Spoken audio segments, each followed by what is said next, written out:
اللہ کے نبی صلی اللہ علیہ وسلم کے ایک عظیم صحابی حضرت علی رضی اللہ عنہ اپنی جان کو ہتھیلی پر رکھ کر ہجرت کے موقع پر اللہ کے نبی صلی اللہ علیہ وسلم کے حکم سے آپ کے گھر پر آپ کی بستر پر لیٹ گئے۔ آپ نے تمام امانتیں حضرت علی کے سپرد کر دیں کہ تم یہ امانتیں ان کفار اور مشرکین کے حوالے کر دو۔ ایک طرف یہ عجیب منظر تھا کہ جو قاتل ہیں انہی کی امانتیں، انہی کے مال کو اللہ کے نبی امین ہونے کی حیثیت سے محفوظ کیے ہوئے ہیں۔ اللہ کے نبی صلی اللہ علیہ وسلم کے حکم پر آرام فرمایا اور صبح ہوتے ہی راتوں رات اللہ کے نبی تو روانہ ہو چکے تھے، امانتیں لوٹانا شروع کر دی اور جلد سے جلد امانتیں واپس کر کے لوگوں کی امانتیں ان کو دے کر اللہ کے نبی صلی اللہ علیہ وسلم کے شوق میں ہجرت کا ان کا عمل شروع ہو گیا۔ اب ان کے پاس کوئی سواری نہیں تھی سوائے ایک تلوار کے، اس کی نیام بھی نہیں تھی، ایک تلوار ساتھ لی اور ایک طرف فکر تھی کہ اللہ کے نبی کی کیا صورتحال ہے، پتہ نہیں خیریت سے مدینہ منورہ پہنچ گئے یا راستے میں کوئی تکلیف پہنچ تو نہیں گئی۔ اس فکر میں مکہ مکرمہ سے 3-4 دن میں ہی روانہ ہو گئے، کوئی سواری پاس نہیں ہے، پیدل روانہ ہو گئے۔ اللہ کے نبی کی محبت میں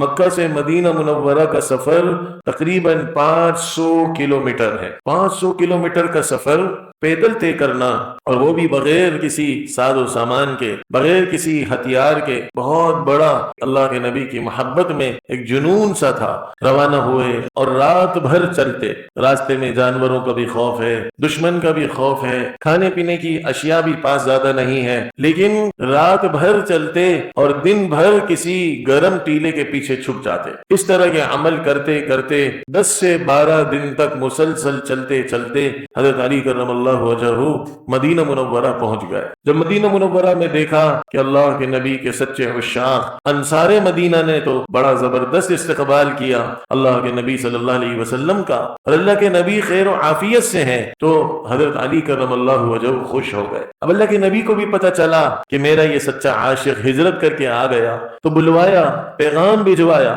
کہ علی کو بلواؤ۔ پتہ چلا کہ حضرت علی رضی اللہ عنہ کے پاؤں میں سخت تکلیف ہے، 10 سے 12 دن تک مسلسل رات کو سفر کرنا، جھاڑیاں، خاردار راستے، جانور، ہر طرح کا مقابلہ کرتے ہوئے مدینہ پہنچے تھے۔ تو حضرت علی کرم اللہ وجہہ کی طبیعت جب پتہ چلی تو اللہ کے نبی صلی اللہ علیہ وسلم خود تشریف لے گئے اور دیکھا کہ علی کے پاؤں پر بہت سخت تکلیف اور ورم ہے اور آنکھوں سے خون بہہ رہا ہے، اتنی قربانی دی۔ تو اللہ کے نبی صلی اللہ علیہ وسلم نے اپنے دست مبارک پر دم فرما کر حضرت علی کرم اللہ وجہہ کے پاؤں پر پھیر دیا۔ فرماتے ہیں پھر شہادت تک مجھے اس بات کی، اس زخم کی، ان ورموں کی کوئی تکلیف محسوس نہیں ہوئی۔